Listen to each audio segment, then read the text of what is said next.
Welcome back, Calum listeners. This is Methodical Millions, where you can better your future and better yourself. Cal, I'm pumped up today because we've got another guest joining us. So everyone please welcome Nick Scalf. Nick, how's it going? And what gets you excited about life? Hey guys, really nice to meet you. Have you guys in my ear for the past week or so it's cool to actually get to have a live conversation. What gets me pumped about life, honestly, it's all the opportunity that's going on everywhere. I feel like everywhere you turn, there's some crazy new invention, some new innovation going on. And I've heard you guys talk a lot about crypto. I think that's one of the spaces where there's a lot happening, and I'm just excited seeing people do all of these exciting things. Yeah, thanks for joining us. When did you first actually fall in love with crypto? Was it recently, or were you an early adopter? I always love hearing people's story. I actually saw a tweet, I think by Naval. He had said it's both too early and too late. And I guess what he's trying to say is just get started, and the space is ever evolving. So what's your story with crypto? How did it start? Yeah, well, it's funny you called it fall in love with crypto. I definitely didn't fall in love with it in the beginning. It was an interesting little side project. I was learning how to code, and I'm like, oh, I'll make my computer a little miner. Joined some mining group. However much crypto I had is totally gone. Someone ran away, and they're living it up big right now, probably. I probably started 2016, 2017, something like that. In college, no real money. I didn't really benefit from starting early, and started actually investing with some real money in the big run up towards 2018, and had a few of those early crypto experiences where you go to like a sketchy Italian exchange and you move over like $5,000 of some crypto that doesn't exist anymore, and exchange gets hacked, you lose all of it, and you're like, there goes a third of my money. Let's maybe back off a little bit. Yeah, I want to say that's almost like a rite of passage in crypto. I always call it the Wild West. I'm in Canada, so the exchange I use is called CoinSquare. And I remember wiring money and being super nervous because they're not responding to emails. They don't have an office. And I'm on their Twitter. I'm like trying to be like, hey, did you get my money? It's a lot of money. I'm freaking out. And then I found out they had an old version of a website where you can go to where it says processing. I'm like, hey, are they day trading with my money? Why isn't it in my account? And I think the stress level is high because there's not a trust factor developed like there are with banks, and you can't go to a branch and complain.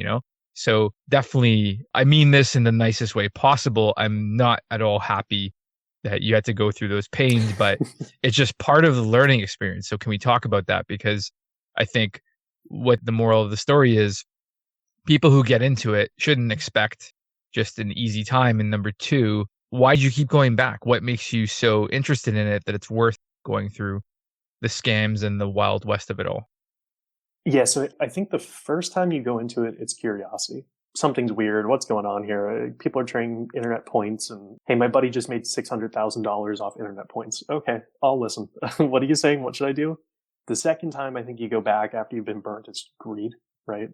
You're like, okay, wait, there's really something here. I messed up the first time. Let me figure it out. And then the third time, you're really there. I'm in it now because I kind of see the vision of it. I really appreciate the people who saw the vision early. Right? Like, I went in there early because I'm learning how to code and this is a new phase of the internet. Like, sure, let's see. But I kind of believe what everyone said, it's a tool looking for something to solve. And that just doesn't really work when you build businesses. Yeah, I think the important point here is that if you look at the internet, everyone and their mom uses an iPhone and the internet and is connected in some way. These technologies take time to mature.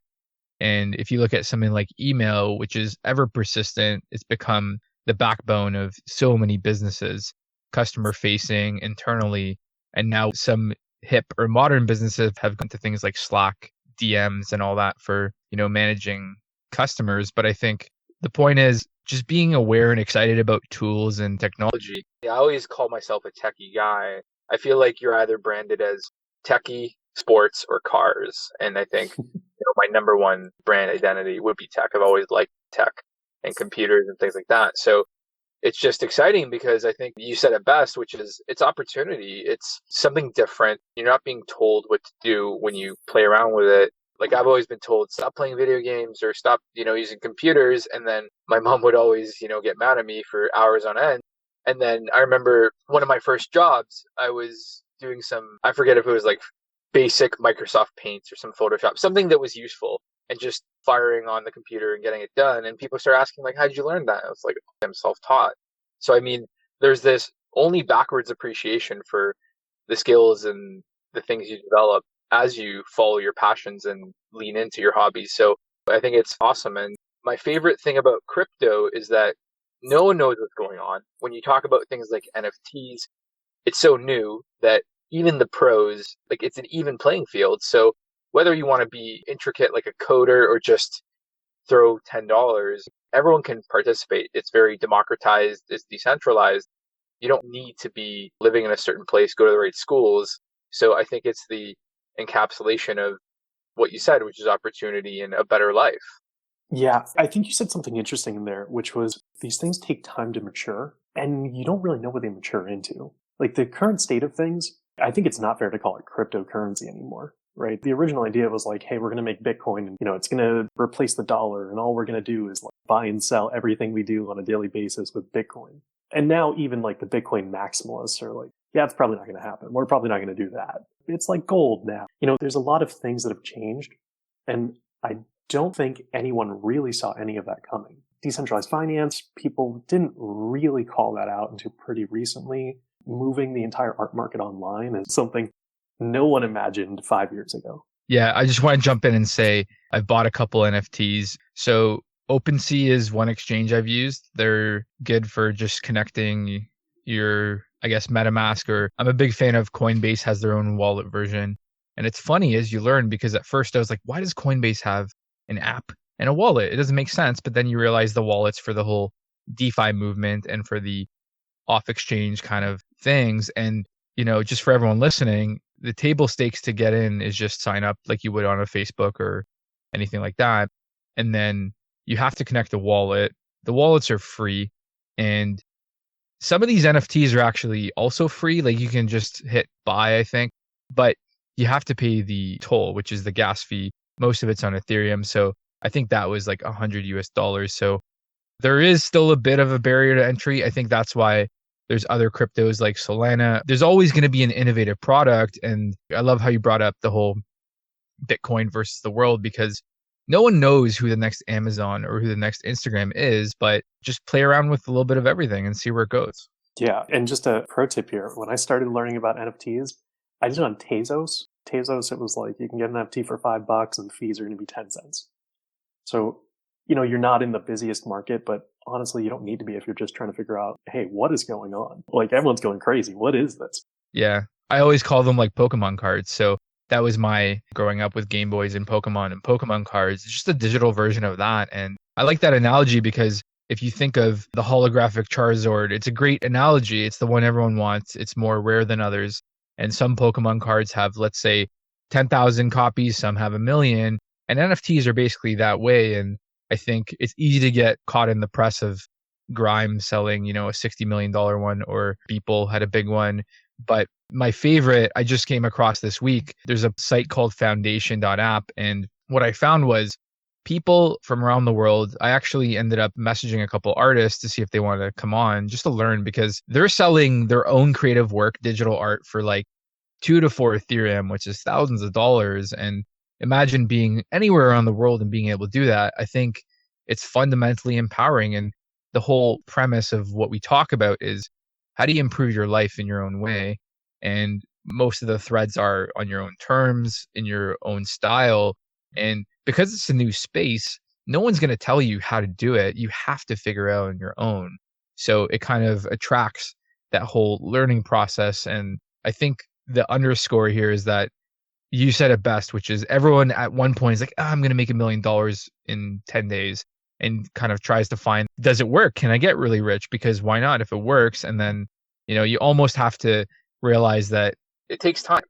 It's not going to be overnight, but the value add there is being involved and growing with the technology, I think, is part of building up your own life. Yeah, and it takes an appetite for loss, right? Because these things are super, super high risk. You have to go into it almost like you're gambling. Set a bankroll and be like, all right, I have $1,000. I'm going to be trading NFTs. This is my NFT bankroll. And if I lose it all, I know like that's fine, but I'm not going to re up in. I'm going to learn the market and play around. That's a very good point because even with myself, as I entered to crypto in the first place, that's how I approached it. I actually was quite late getting into it, even though I loved the idea. I always thought it was brilliant in principle. But for me to actually take action, I thought because to enter into find an exchange and maybe transfer the funds was maybe a bit more complicated for me personally. But eventually, once I made the move, I decided that I'm only going to risk what I can afford to lose. If you go in with any sort of amount that you feel your emotional or your stress levels will fluctuate with the movement of the price, then you're in too big. That's as simple as that. And I think I did the right way with entering crypto. And anything that I liked, I actually entered very, very, relatively speaking to myself, was small amounts that if they go to zero, I would not break a sweat. I think, you know what? It's the lesson learned. And I would learn something on my next move, knowing that there's something suspicious, or we talked about rug pulls can happen sometimes. And that actually altered my thinking of what kind of crypto or technologies out there that I can really feel that there is proper future value or application to them that would be really useful, in my opinion. And that's where I would personally rather put my money in. So it's a very good point and brings back to the risk factor. And even with these, perhaps, let's say people would put their money into Bitcoin itself or an Ether or any other crypto, for example, or even in NFTs, is that even with those, you have high volatility. Price swings go insanely up and down, things that we haven't seen before. So it is important because ultimately you work hard for your money. You don't want to just burn it all off on a guess effectively, even if it was an educated guess. So how did your approach to crypto or even in tech, perhaps, like you mentioned, your interest there or in programming, did that help you move into other fields, or is crypto really your focus? Yeah, so I'm in a little bit of everything. So I make a few startups each year. Some of them are very small side projects. Some of them are like, okay, we'll make a big swing and, try and raise funding. And I do gambling all the time. I'm a big UFC gambler. I've been doing Brazilian Jiu-Jitsu for years. So I like have a little bit of an advantage on that side. I do all sorts of typical investments, things like that. And as inflation and, the market's gotten super hot, I've looked at like really weird stuff like investing in wine. I have a stack of Pokemon cards right next to me, like all sorts of crazy things. And I view it kind of how I mentioned with NFTs. Like I take the gambling approach. I have a bankroll for this activity and, I kind of look at like, hey, what's the expected value of these sorts of things? If I buy Bitcoin right now, what's the expected value of it going up in 10 years? What do I think that's worth? And I try to take that practice with everything that I do. So, you kind of look at, hey, what can this become? What are the odds that it becomes that? And what's the downside? And for gambling, that's super clear. Your bookie publishes the numbers and goes like, yeah, there's probably a 40% chance you win this bet. I'll pay you out appropriately with that. And you set your own line and you learn over time, like, okay, listen, I can't bet on heavyweights. Then they just like demolish me. But like, I understand wrestlers. So I'm going to make bets on that with a little more conviction. Yeah. And I think that's actually how I found you. I saw a gambling related tweet on Twitter. I'm like, oh, we got to get this guy on the show because I think gambling's often misunderstood. I'm by no means like a pro at it or anything like that, but I think people misunderstand risk. And if you look at some of the heavyweights in the angel investing space or the VC world, almost all of them play poker. They understand risk. They live in the space. Whereas if you're going to be conventional, I think you're at risk of having a life you don't want and things out of your control. So how many people get pensions that are wiped out or pass away, unfortunately, because they have a health issue 2 years after retirement? These are the things that I think you're only a fool until you're not. So why let others control your outcome? And the term is asymmetrical risk, which is my downside is $1, but if my upside is 10 or 100 or 1,000, why not spend $1 and see where it goes? And you framed it very beautifully, which makes me understand that you do take this seriously, number one, which is you allocate, let's say, a fund or a basket of money, which means if it goes wrong, that is exactly the maximum outcome, which is that $1,000 or that money you're spending on UFC fights. So good for you. I think that's a smart approach. For someone who doesn't like risk, what would you tell them to make them at least reconsider? Yeah, I would say set rules. So in gambling, we have unit bets. So I'll go sit down, look at my bankroll, go like, okay, $1,000 bankroll, say 1 unit for me is $20. And there's all sorts of formulas to figure this out and crazy tools you can try and use. I would say just start with whatever you're comfortable with and, learn more as you go. But if you go, hey, I'm going to make a 1 unit bet or 2 unit bet, but there's a cap of like 2 or 3 units for what I'll do. So I'll never bet $150 on a single instance. And this can be like buying Twitter stock. This can be anything. Where are you confident that the market has it wrong? Don't let yourself just go based off gut, because that's when people get wiped out. That's when people get overexcited and make mistakes. But if you go like, I have a 1 unit threshold and I make 1 unit bets, you cap the downside. I kind of agree. Do you use any method? Like, do you apply the criterion? It just seems to me that you're very calculated in the way you decide your position sizing, let's say. Yeah, I have in the past. I find it's one of those things that's kind of tough for me to keep up with. Honestly, since I have a bunch of things that I do, like stock investing and crypto and gambling and things like that, I almost make my bankrolls units and then have units within there. So I never really hit a threshold where I get wiped out. I'm a little more conservative with them because it's never like my full focus. Crypto drops like 20%. I'm like, that sucks. Okay. I'm going to probably make another 1 unit bet at some point, but I'm not too concerned about this. So I think the Kelly criteria is super important. And for people who don't know, it's like a way of managing your bankroll so it doesn't go to zero. So you're not making bets that are so much larger proportional because you're having a bad run. So if you lose 20% of your bankroll, like your bet size probably has to change proportionally. I just never am so active in one space that really becomes too much of a risk at any one given time. But I will readjust as we go. Yeah, I think what it comes down to is people always hear the horror stories of you watch a movie and someone's betting their house, and I think it's called the risk of ruin in the poker world. But just being able to do a side project and balance your time, you're taking a bet on that. No one knows what's going to work out or what isn't. And the value back to doing a side project is learning. So why can't you apply, the learning process to quote unquote gambling? Why can't you say, I'm going to get better at this? And do you have, I don't know if it's like an Excel spreadsheet, or do you track lifetime gains in my UFC? Am I down 500 or did I make $2,000 versus like your stock portfolio? Do you have any good advice for people who want to, try many things? How should they know when to not necessarily change their position size, but maybe get out of an asset class or maybe increase another one if something's working? Yeah, that's a really good point. So I don't personally track everything. I do have some spreadsheets set up. Honestly, I'm not great about keeping them up to date. There's some cool tools specifically for UFC where you enter your bets, people can follow it publicly and see your change over time. I'm not too involved in that. I think it's because I make small enough bets that you kind of see if things are growing over the span of a year or 2 years.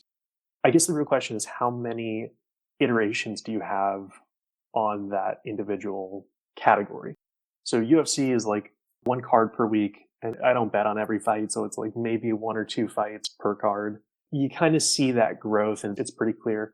Something like basketball, where it's like if you're betting on every game and basketball's happening constantly throughout the week, you can really spin up pretty quickly, and it's very important to see that trend line. But when your bankroll's small enough and you're keeping an eye on it, things aren't moving too quickly. I don't think it's too much of a concern. Right on. And I actually went to a UFC event in Toronto. I think it was the Korean Zombie at the time. And it was just such a spectacular show. And I really recommend anyone who hates sports, which I'm not a big sports guy myself, but if you just go to an actual event, go to a tailgate party for football, and it's just a totally different experience, right? So I think if you want to use that analogy for learning, try and make it fun. By putting some skin in the game, I think it makes all the difference. Even if it's $100, I think that is when you start to actually care about it. Because like you said earlier, which is no one took Bitcoin seriously, but throw $100 and maybe, yeah, you'll start checking the price. And it's not enough to go bankrupt, but it's enough to care.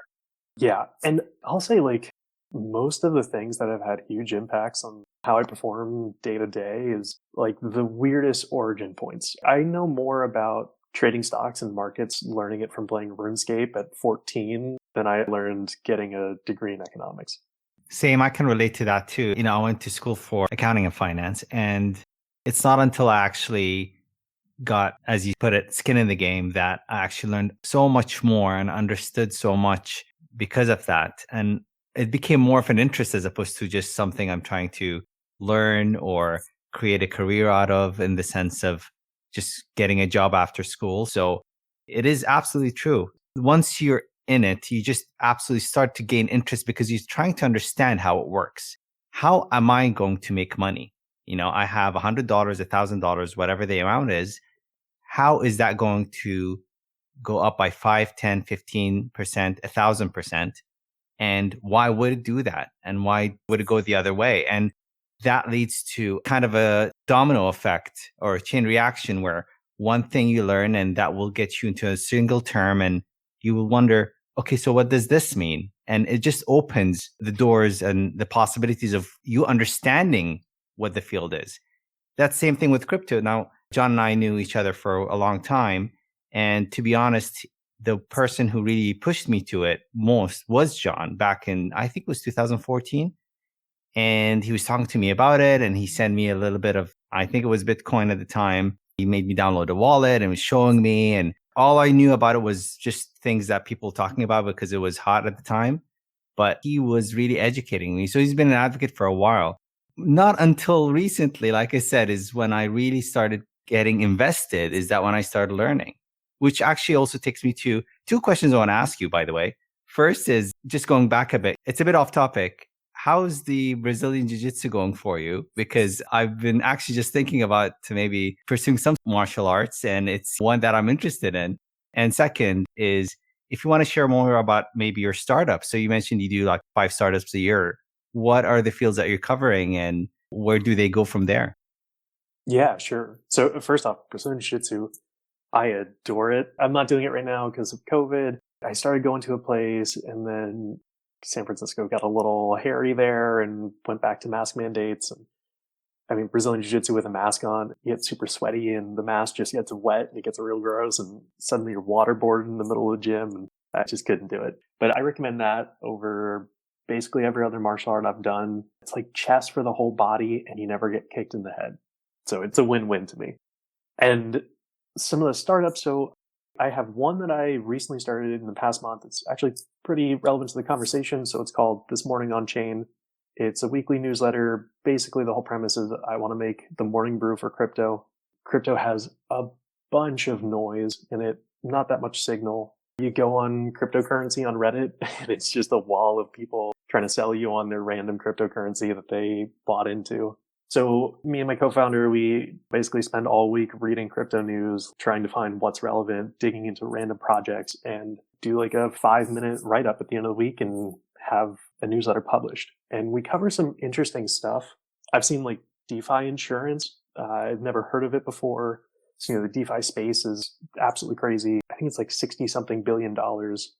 And in the news, there's always some story about getting hacked for $100 million contract or something like that. DeFi insurance covers that. They cover 2% of DeFi right now, and the entire industry is less than $1 billion.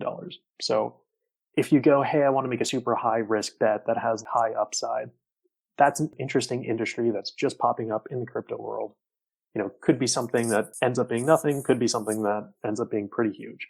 And I never would have found that without doing this newsletter. So, if no one subscribes to the newsletter, it's already like plus EV experience for me. Yeah. And that's kind of how we started the podcast. It was very much around how do we have accountability and just a record of our own growth, and just through their own process, we're going to learn something. So it's pretty amazing how it's evolved. And every guest we get on just absolutely blows our mind about something new. And I think the value add by spending a little bit of time to work on a project just pays itself off pretty quickly, even though it's not a dollar equivalent to anything in particular. I think just the connections you make, the things you learn. I had no clue about DeFi insurance, but if I'm Goldman Sachs and I want to get into crypto, why wouldn't I write an insurance ticket? Because they don't want to be on the headlines for losing $1 billion.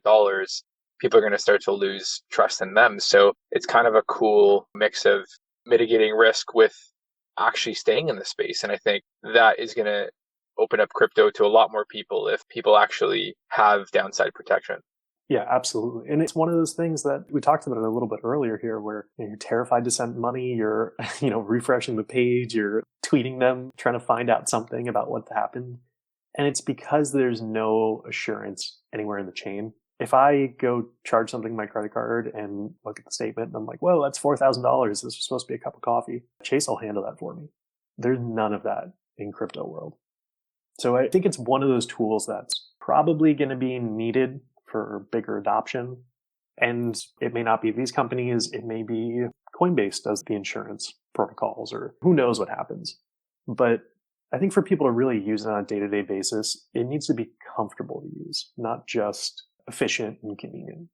So do you find that this newsletter is going to be your main focus, or what are some of the other things you started? I love people who have all these projects because it means you're always thinking, you're always trying things. And the fact that you're doing 5 a year, the first impression I get is that you've kind of cultivated a way to do like a low cost and, funny enough, I would say low risk because you're doing so many. So someone who loves risk has found a way to make their own projects into a low risk startup and see where they go.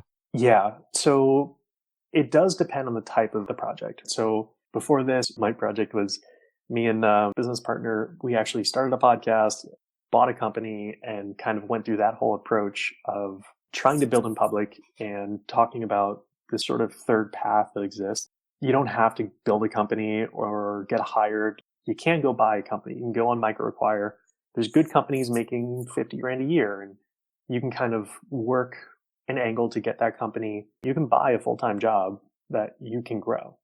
There's this path that basically only exists for private equity right now, and it's starting to get a little more popular, but we really wanted to explore that. So we bought a fitness company. It does live fitness classes online. We definitely underappreciated how much work that was going to be with having fitness coaches that we work with and not just SaaS app that just runs. That was the most recent one. Before that, I tried to do a whole VC funded thing. Physical therapy sucks. When you go to the office, they give you a printout of a piece of paper and they're like, all right, see you next Wednesday. And, in the time in between, like you just got surgery on your knee, you want to have some sort of communication. You want to have some sort of video. Hey, if you go too far with your leg here, it's going to hurt a little bit. Don't do that. And we just felt like there was no guidance there. There's a lot of little problems that I think I see in the world, and I just want to approach that. And I can tell you the next one that I have that I kind of want to work on, and I'm going back and forth because it's going to be tough, but I want to change how we do hiring. So for software engineers, when you get hired, it's like a 8-hour process across 4 calls, and you meet like 10 people. It's chaos. You have to study so you can go answer. Basically, it's a test. You have to know everything ahead of time. I got turned down for Facebook once because I answered the questions right, but not fast enough. It's a whole thing, and you really do need to prep for it. I think you can just hire a company that's going under. My company for the physical therapy thing was me and 3 other engineers. We would have loved to have gotten hired at Google or some random company. Instead of having to go find a job, we could have just gotten a job.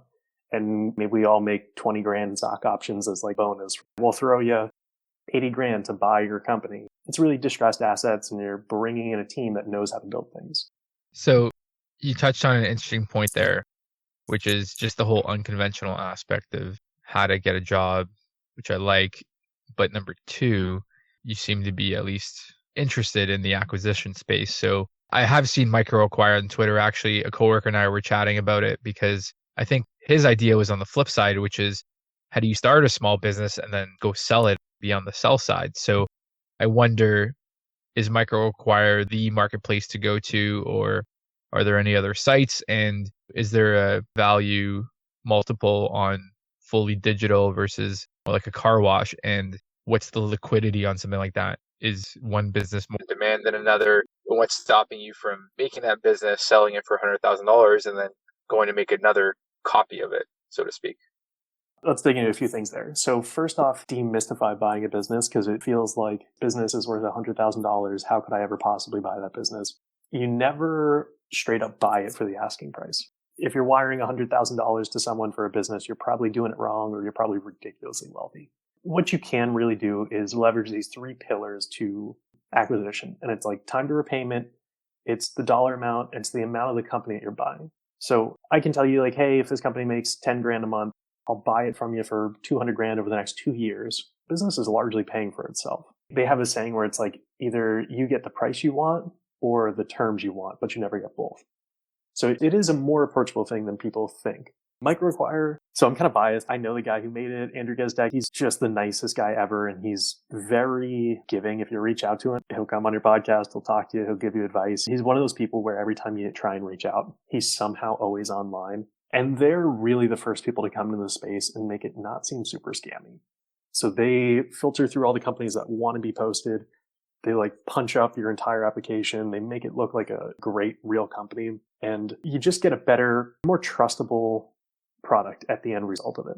The other ones, I think there's like Flippa and Empire Flippers or something like that. They have real companies on there, don't get me wrong, but it feels like early internet there. And Microacquire feels like a modern company. So I would definitely go there. For the process of selling a company, what's interesting is I think what you're saying is a good point. You can definitely make a company sell it pretty quickly. If you can show revenue, if you're actually making money, your company has real value and it's a pretty high multiple. I would say the multiples on internet companies are way higher just because the target audience is way higher than the 5 miles distance for your coffee shop or something like that. You're inherently constricted if you have a physical location that does things only in your local area. Internet companies can kind of scale infinitely. It really depends on what they are, but for the most part, it's easier to make money and keep that funnel full instead of like capping out. You know, if you're selling pools in your local area, there's only so many pools you can sell until everyone has a pool. That's amazing. Maybe you can give him a shout and we'd love to have him on the podcast. That'd be awesome. When it comes down to what you're talking about, my limited understanding is about, how fast is a company growing. So I think something like an angel investor or VC who wants to make a return on their money is looking for growth because they don't want to just write you a check and then have you go buy a bunch of laptops and close up your business. It's a waste of money. So on the investment side, there has to be the ability to probably 100 or 1000x if you're looking on the angel side, because they've got to cover their other investments and they want to make a good return, right? There's a lot of risk that way, and it's balanced out by making 20 investments a year, talking to 1,000 companies. So I wonder for yourself, what's your process like when you're vetting a company to actually buy and write a check? Do you go through 100 and maybe buy one, or do you already have a niche you want to focus on and then just drill down on maybe 10 companies and go from there? Yeah, so going to be honest, I've only done this once so far. We have vetted probably 50 companies to buy this one, but I'm far from being a pro here. I've talked to a few pros, but I'm not the number one guy. So what I look at it kind of like an angel investor, but in a different way. Angel investors, like you said, when you make an investment, you are making an investment for this company to make back the entire fund. If you make 1,000 bets at $10,000, you're like, okay, this has to make all of that money back on this one bet. They're really swinging for the fences there. What I'm looking at is, can this company grow? And I'm actually looking at, is it not really growing all that much? Because if it's growing 5x a year, they're probably not selling it. And if they are, they're probably selling it for a ridiculous multiple, or there's some reason they're selling it. I'm looking for like, hey, what are you not doing? What's your marketing strategy look like? Are you not running ads? Have you ever run ads? How did that go? What's your website look like? Are you using best practices? Is there a big red sign up button when you land on the homepage? What are all the things that, I know you should be doing and everyone else is doing, but you're not? I think it depends on what type of business you're working on. So there's some people we've talked to who do SEO businesses only, and they basically look at how many backlinks do you have? How many people have referenced your website? Where do you show up on Google? Can this fit into like a bigger play? Can I take your vacuum SEO blog and point that towards my vacuum store on Amazon? There's a lot of people building ecosystems and just incrementally increasing their ecosystems. And a lot of people are doing this in Shopify too. So they have Shopify consultancies and they upsell on, different apps. They have a Shopify store and they buy apps that they need to use and sell that. I think a big play there is the ecosystem play rather than just a one-off buy. Yeah, it's amazing how many different ways you can make money. And that's actually a smart approach because if you see value where others don't, that's the fundamental truth to investing. And you're essentially buying a piece of a company when you buy a stock. So, I mean, there's quite a few differences, but the principle is the same, which is where is no one looking? And if you know how to apply your skills to go out and make that business 2x than what it's doing, then it's undervalued. And then you can essentially make your money back faster. And then, I can totally see you having a portfolio of businesses. And then you can even throw in, I think, in the dealership space, what we have is one person starts a dealership, does very well. And when you think of their process, they'll essentially copy and paste. And then what you have in our local market is two, three, four big dealer groups who own 20, and then they'll just copy and paste the model.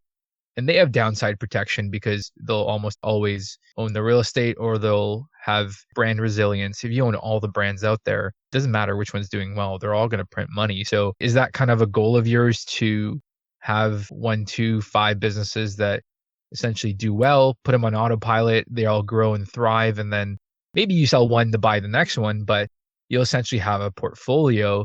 You'll be like the kingpin of many businesses in your market. Yeah, so I can tell you right now, my plan with this newsletter, one is just to educate myself, like what's going on in the world. Everything's kind of crazy with crypto. But two, it's like, yeah, I'll run some ads on there, all that stuff. I'm also going to make a crypto job board and kind of do job placement, and the two will feed each other there. And then, have like a crypto community. So like we'll have a Discord, and as things grow, now you have like this whole community play, and launch into the NFT newsletter space and have a podcast. And I plan on expanding it to be everything that I wish was all in one somewhere. And then maybe I do it in a different domain. I like the fitness domain. It's really tough and really competitive, but I think there's a lot of bad information out there. And anywhere where there's bad information, being able to be the trusted source and grow a community from that point of, hey, this is good insight. I trust this person. I trust this company. I think that's the most defensible place to be, and that's the easiest place to grow from. Yeah, that's really cool. And I can see the leverage and the value add each piece will add to each other between each space. And I think if you're new to a space, you can just go into a rabbit hole of each little piece, and then you'll have these subscribers who just get an abundance of information. And, whether it's low cost to no cost, I think that's all it takes is do something useful, and adding value to the world can come in so many different ways. If it's useful to you, it's probably useful to one, two, or 10 other people, and just multiply that over and over as people find you. And that's a recipe, right? What do you find in the whole ad space?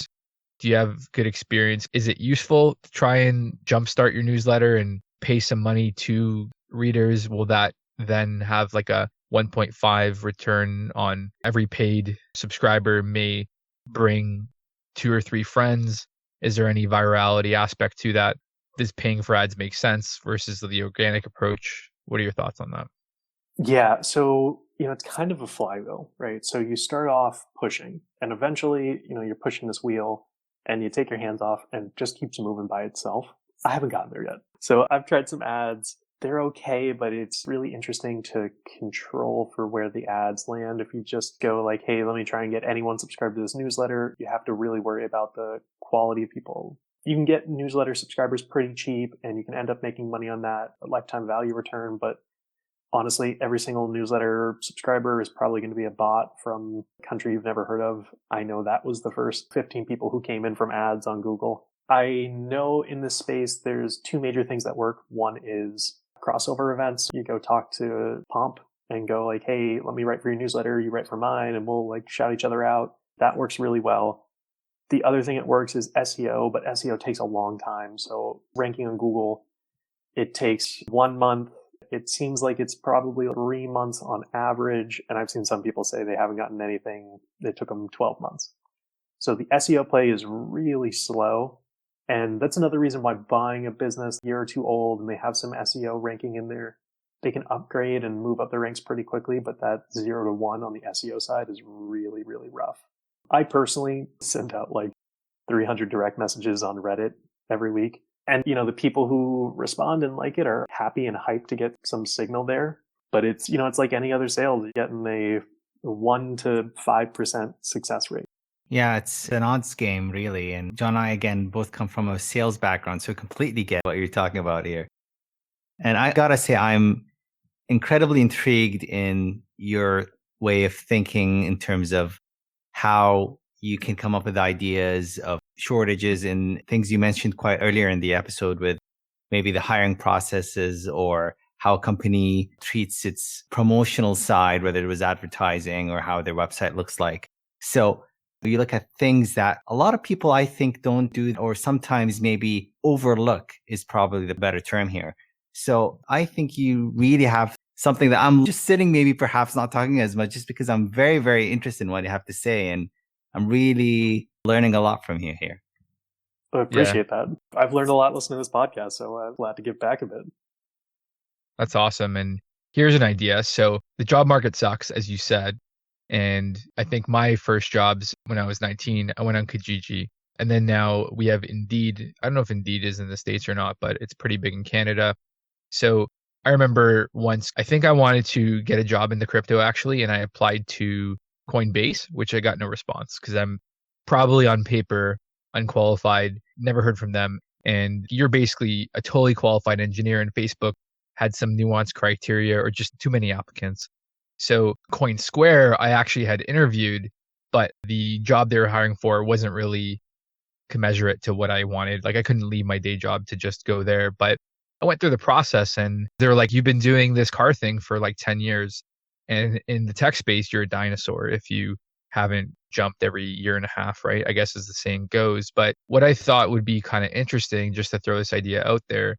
So use something like a Fiverr where you can do on demand work. If you're going to do an ecosystem, what if you had a marketplace that, for example, in the newsletter space, you could throw someone contract work, pay them in crypto, because I think that's a nascent area that hasn't really developed. You've got the Andreas Antonopoulos, who is probably the biggest advocate and earliest advocate for getting 100% paid in crypto, which I think is brave. It's a statement. He's a missionary, but not really realistic. So just an idea on how to mix the whole side hustle culture with, I think there's such a demand for people to get paid on the side for small projects. You get paid for your time.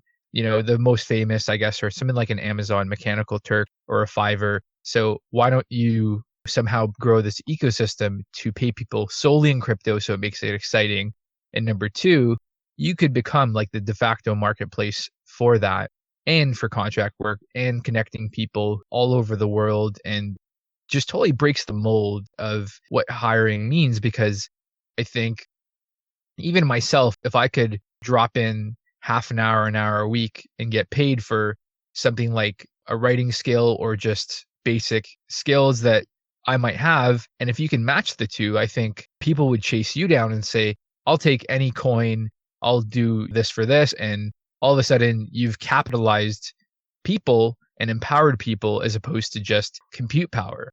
Yeah, I think it's a great idea. I do plan on building out a job board. That's actually going to be my afternoon working on this job board. So I think that's a really good idea. I'm going to sit on that one and see what I can come up with there. And for anyone listening, feel free to take any of my ideas here. You know, they're just ideas. If you can go execute and do it well, please do it. I would love to not have to build any of this. It'd be great if it just existed.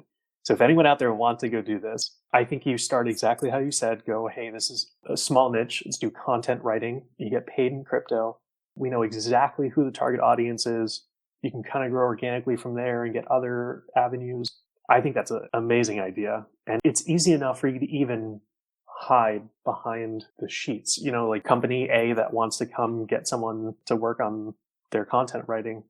They'll pay us in dollars. We'll do a point of sale execution to actually get the crypto and give you the crypto. When that payment is done, you don't even need to get these people to like buy into paying in crypto. Yeah, exactly. And no, I think it's cool. And I just love this process of coming up with things. And no one's got all the time or the space or the funds necessarily, but there's something unique about just creating and building that I think I admire in people. And you're definitely a shining example of that with all your passion projects and all this. So definitely wish you all the best success moving forward. Definitely keep in touch. And I'm going to encourage all of our listeners, if they want to be a part of what you're doing, definitely reach out to you directly. And maybe you'll get some people around the world who want to get paid in crypto, and then you'll have proof of concept and they'll be knocking on your door. So where can people find you, Nick? What's the best way to find you on social? How can they sign up for your newsletter? Yeah, really appreciate it. And we'll have to do like an exchange episode with my podcast and yours. We'll cross over there. You guys can find me on Twitter at Scalfino. My last name's Scalf and then INO. My friends made fun of me for being Italian as a kid and it just kind of stuck. My podcast is Buy Build Pod. Me and my co-founder, we interview people and kind of dig into the whole build in public type of thing with our fitness company. And then the newsletter is This Morning on Chain. Awesome. Thanks so much once again. It's been amazing. Love talking crypto and business. It's been awesome. We're definitely going to make an appearance and we'd love to join you there. And we're going to be subscribers for sure. Awesome. Appreciate it. Absolutely, Nick. Just want to add, sometimes an hour is just not enough. So yeah, I would love to chat again and all the best. We'll be following you. Absolutely. Same to you guys. Wonderful. Thanks a lot. So with that said, let's wrap up today's episode. Thank you for listening to another episode of Methodical Millions, where you can better your future and better yourself. Thanks, everyone.